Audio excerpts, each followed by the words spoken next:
Hey, how's it going, y'all? So, I wanted to make a video to explain my 3 days or so to do the husqvarna zero turn that I had. So that's gonna be my first form of attack, I guess, on this video. So I have majority of the stuff to get it done.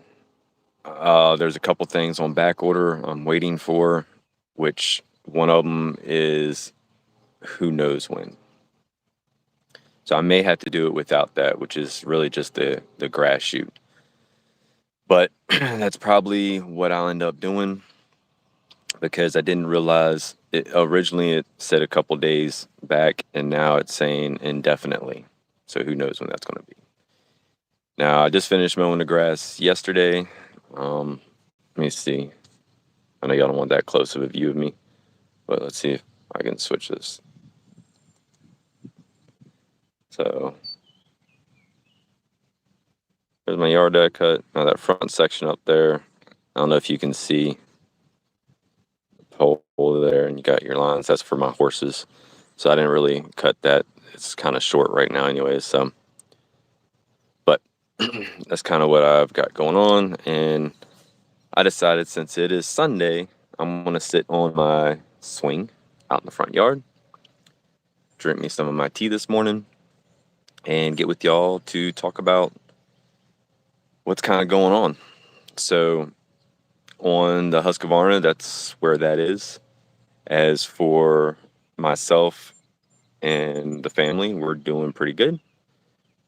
I've been trying to teach my kids because my oldest daughter, she is working now.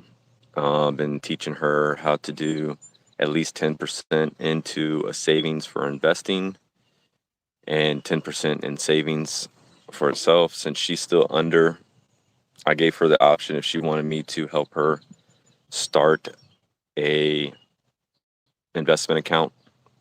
And I think as of right now, she's going to wait for her to turn 18 so she can just do it, which is fine. It's up to her as long as she's still saving the money as she's working. And since summer started, she's been pushing a whole lot more hours, which I'm pretty proud of her. Now, my two younger ones, which they're a lot younger, still trying to get them to understand how money works. They think we got money trees in the backyard, which if we do, I need to figure out which ones they are because I definitely don't have that. But they are always needing something or wanting something. And I think next weekend they have a basketball camp to go to, which we took care of that already. But my younger daughter, which she's going to be turning 9 next month, she decided she wants to start cutting the grass for a little bit of money. So when that starts happening, when she gets pretty good at the zero turn, which she did a couple weeks ago, she did pretty good. I'm going to start paying her and then teach her how to do the 10% for investing and stuff like that, because I think the sooner you get involved in doing something with that, the better off you'll be. Now, that doesn't take into effect that the markets will probably all crash, and I've been involved in forex trading and crypto trading and all this other stuff. So my wife usually does little side jobs here and there also. She's got an envelope right now where she puts a little bit of money to the side as well for investing, and we're going to figure out together where we should put that. But it seems like the family's starting to come together on the investing side of it. Will it be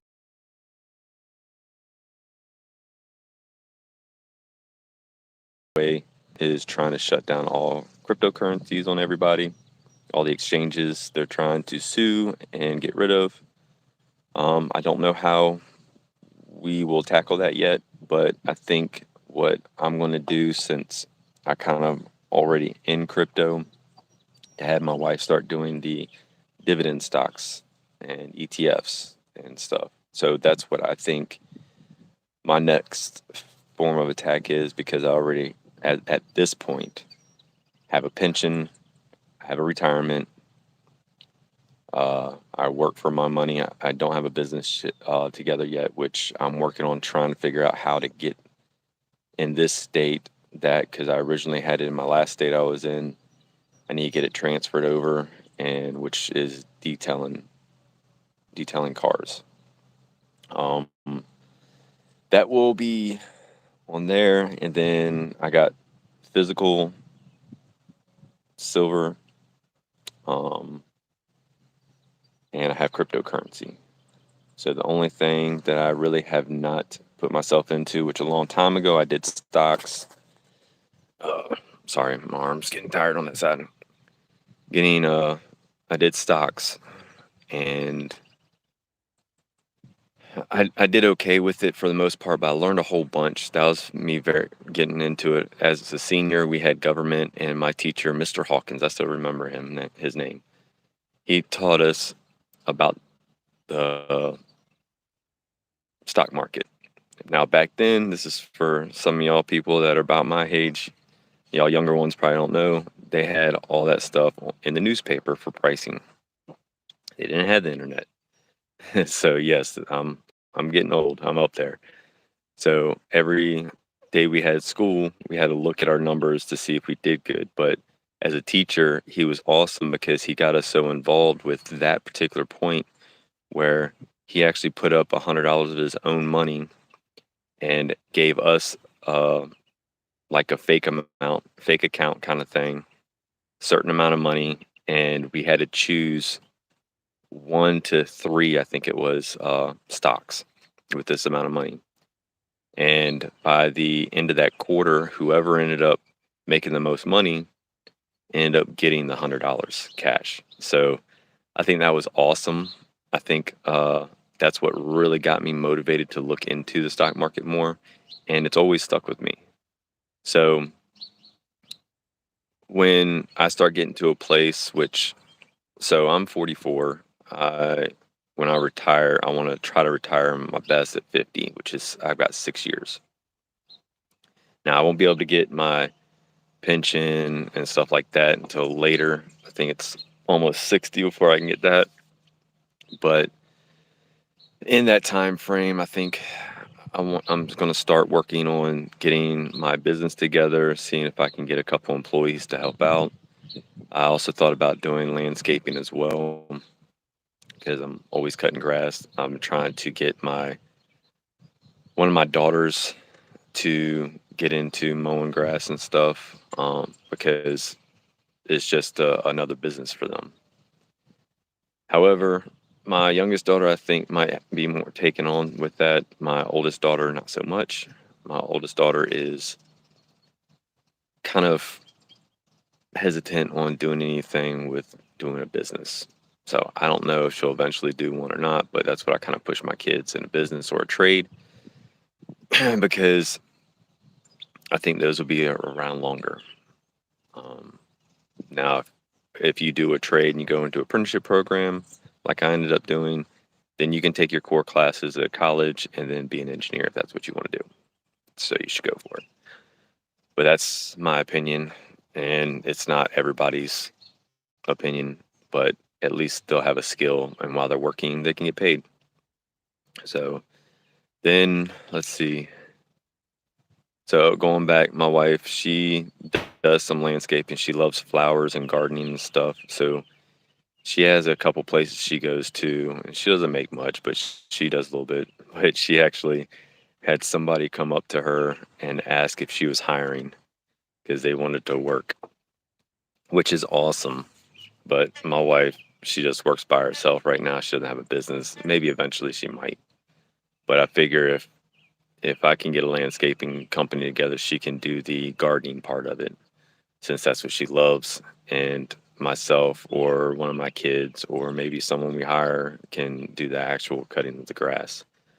But I have 6 years to make something happen so I can retire at 50 because I want to be able to enjoy my life like most of y'all out there. Y'all want to be able to retire as soon as possible. However, a lot of the information that I've learned in the past, shoot, I don't know, 8 years, I guess. It's it's been tough to try to get debts taken care of because when you're younger, you just don't care. You think you got all the time in the world. So you go to it, you start working, the next thing you know, I gotta have a new car.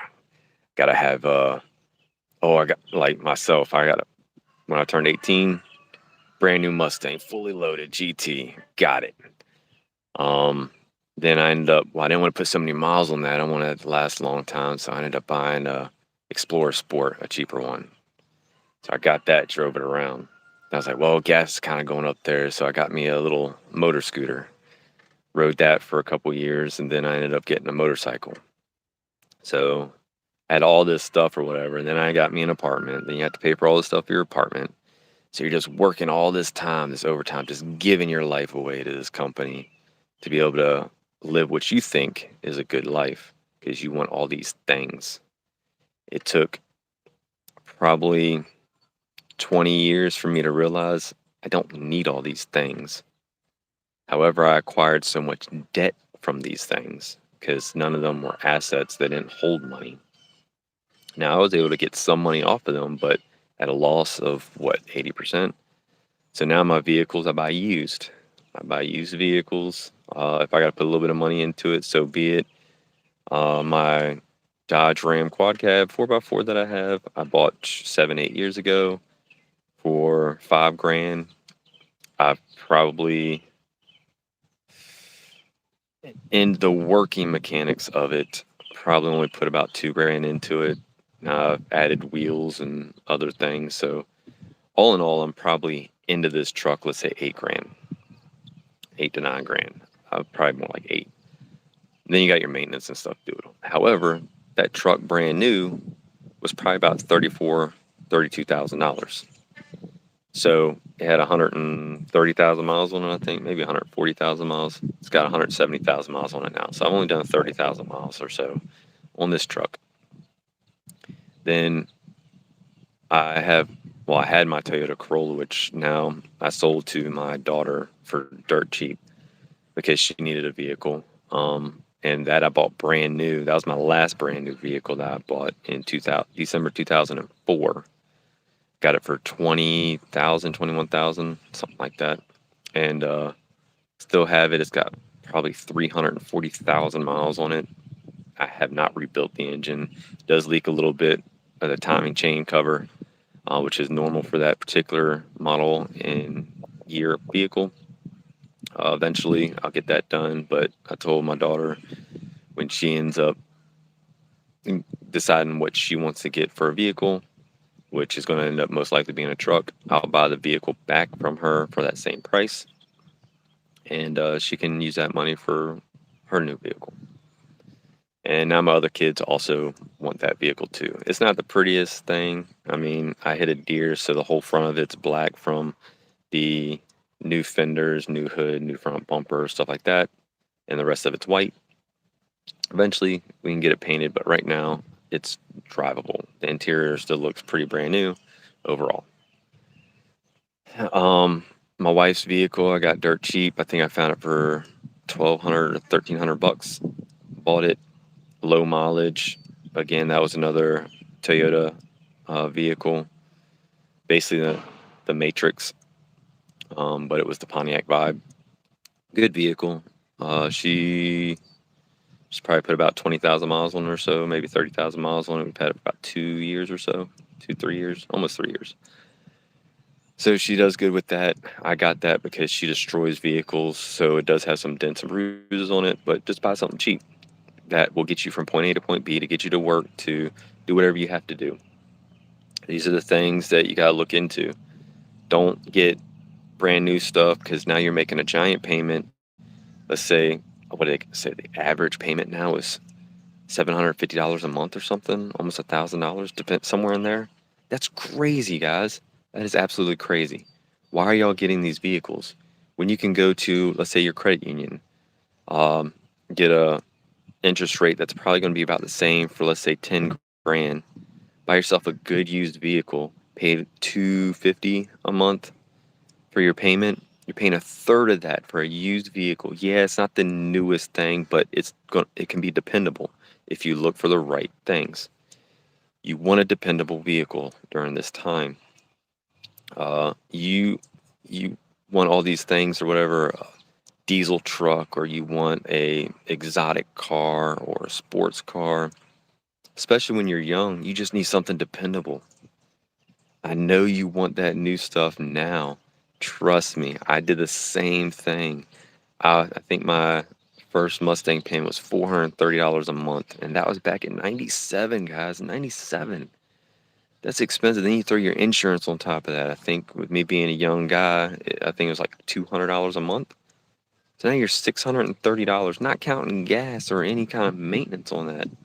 That's crazy, y'all. So why spend that kind of money when just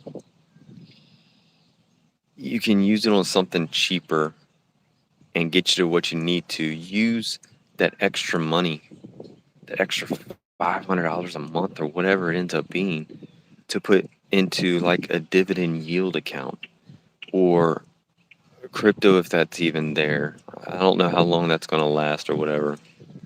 Um, Stock market, ETFs, something that gives you some kind of return. Life insurance is another thing I'm looking into. So you can get certain type of life insurance on yourself, and you can borrow from that. You can dump this money into it or whatever and be your own bank and borrow the money from that and go get yourself another asset. Like, put all that money into one of these life insurance things, pull the money out for a down payment for like a rental. I mean, if everything's going good at home or whatever, or maybe you can get a rental with an in-law suite in it. You live in the in-law suite. If you're single with no kids, rent out the main portion of the house. Have a third party come in and take care of all the collecting the money and checking it and all the other stuff, so you don't have to worry about all that. They take care of it. You pay them a little bit of money. They're paying for your rent, and you're living for free while they're paying for you to own that particular house. And get to a point where you can use some of that asset for something else. Like, the value of it goes up, like it just recently did on a lot of houses. It skyrocketed. Now, right now, you got higher interest rates. I don't know. It's questionable. Depends on how certain things might be able to work for you. But take that. If, let's say, interest rates go down to 4%, your house ended up going up, let's say, $100,000. Get your original down payment out of it. Use that down payment to go get something else. Go get a townhouse or something that you can either live in or rent out, or another duplex, another house with an in-law suite. Live in that in-law suite and rent out the main thing, or staying where you're at and rent out that whole entire house or whatever it is. And that's how you end up building wealth. You get more and more of these assets, and maybe buy land. Like, one thing I thought about, there's property close to me. I think it's like 70 acres or something.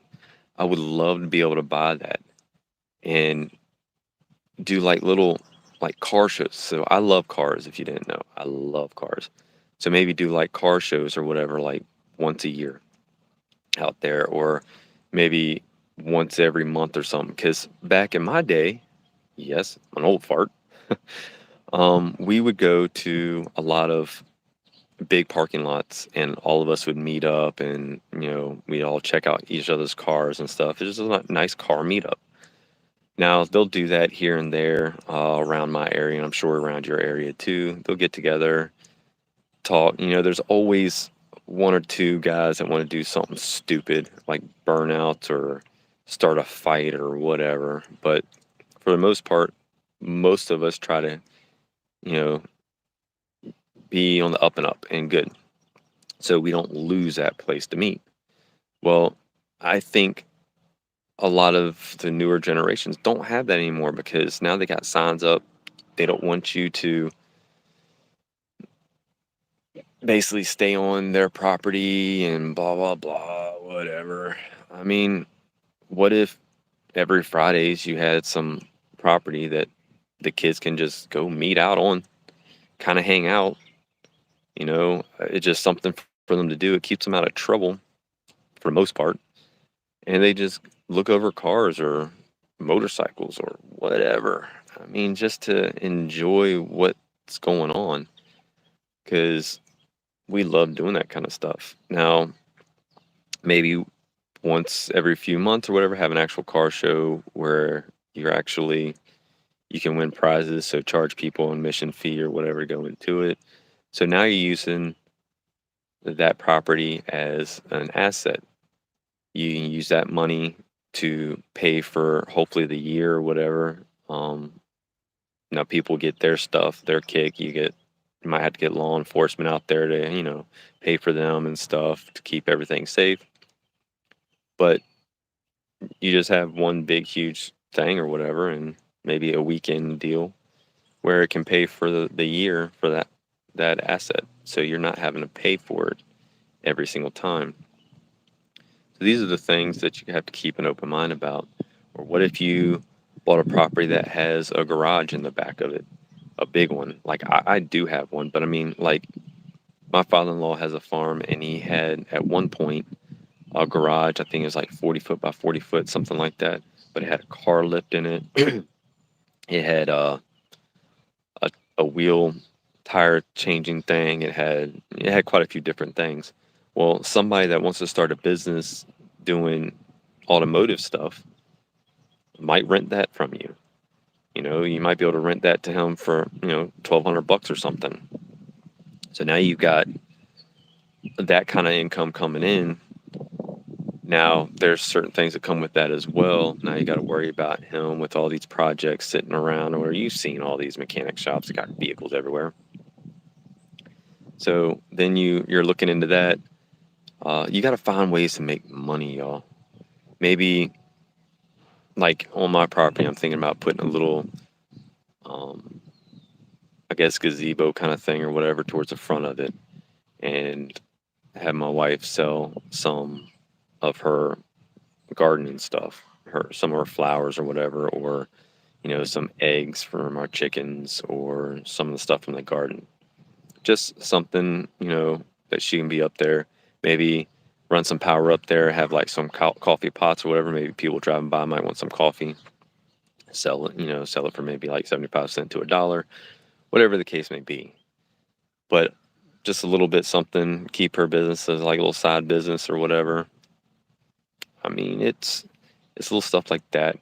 I know this whole thing is getting kind of long, but it's kind of that stuff. Now with back to what I originally started with this whole entire, sorry about the rant, the husqvarna zero turn that I have. So as y'all know, I made the mistake by replacing my transmissions on there when my other transmissions were just fine. If I find me a cheaper zero turn like that uses those same transmissions as the ones that I took out, I'm gonna try to get that, put those transmissions in, and that'll probably be what I start my landscaping business with, mowing grass. So it's something that's cheap, and I can make a little bit of side money on the side, of course. Now I would have to get like a smaller trailer. Oop, sorry. I have to get a smaller trailer or something, but it would kind of work out on that. I can have my truck pull it. But this is something that you can probably get a small car, get a trailer hitch put on it, a small trailer, and do little yards or whatever. And then we got my wife over here. My wife over here cat calling me and stuff. So that's kind of what I'm thinking you could probably do. I mean, you can go in these houses because there's a lot of houses that people just don't have the time to upkeep. You might be able to make, $20 to $100 a yard. I mean, some people could use $100 a week. That would be great. That's $400 more a week that you have to pay for other things. So these are the things that I'm kind of like looking towards and trying to figure out. But I've been learning as I'm going through, and it kind of sucks some days. I've been working on my health a lot lately. So if you didn't know, if you haven't watched some other stuff, I did carnivore. For the most part, I'm staying with it. It's not full carnivore. But I I think I'm at it a little over 5 months now. So I started January 29th, I believe it was January 28th, somewhere in there. And for the most part, I think I've done pretty good. I have uh, tried, like last weekend, I went to B Dubs. If you don't know what that is, that's Buffalo Wild Wings. They had a burger. Well, they didn't take the bun off. So I ate it with the buns. I ate a few fries. Well, yeah, that didn't sit too good. So I had bowel movement problems until that Wednesday. So I was like, yeah, okay, well, evidently that's not working in my favor. Let's stop doing that. And so I've stuck with this carnivore. It's helped me. I've lost 44 pounds. Now, most of that, I think I was right at the 40-pound mark at 3 months, I think it was. So I haven't really lost much right now, but I've enjoyed the process that I feel better. Don't have all the joints and stuff, the pain of my joints and everything. I need to start getting into the working out process of it. And I'll do a little here and there. Like my kids have a little ninja set between two trees back here. Excuse me. That I'll use and just do like little pulls off of it and stuff, little tiny exercises when I'm not doing anything. But today is Sunday and I am taking a relaxed day. Yesterday I was so exhausted. I think I fell asleep at like a little after 9 o'clock, which normally doesn't happen on the weekends. And I slept until like 8:30, which is very rare. Normally I get 5 or 6 hours of sleep. So, well, that's kind of all guess I'm going to talk about. I'm sorry that this was long. Hopefully some kind of information that you've got out of this might be useful for you. And I know most of it was a rant, but these are things that I've learned in the time that I've been here on this earth. And I hope that just me doing a lot of studying, again, I've been reading a lot of books too, maybe something that you can get off of a lot of other YouTube channels. So I appreciate most of y'all being here and watching the videos that I have because people put probably more time and energy into different little pop-ups popping up here and there. And, I just usually just talk. And, well, that's kind of how it is. Oh, yeah, and that's another thing. Maybe YouTube you can get to making some money off of also, or affiliate program if you're into something. But I still don't have 1,000 subscribers to be able to make any kind of money off of anything. Although I know there's ads on there because I looked at one of my videos a while back, and there's ads popping up. So who's getting that kind of money? So I'm definitely not getting it. But it would be nice to get a little bit of extra money coming in on top of that. But these are things that you can look into. I'll probably get in when I started getting into trading, do maybe a channel or something about trading and how I'm doing it. And we'll see how that plays out. I don't know. But I hope y'all have an awesome week coming up. And I hope y'all had an awesome week this week. And we will see y'all on the other side. Thanks, everybody.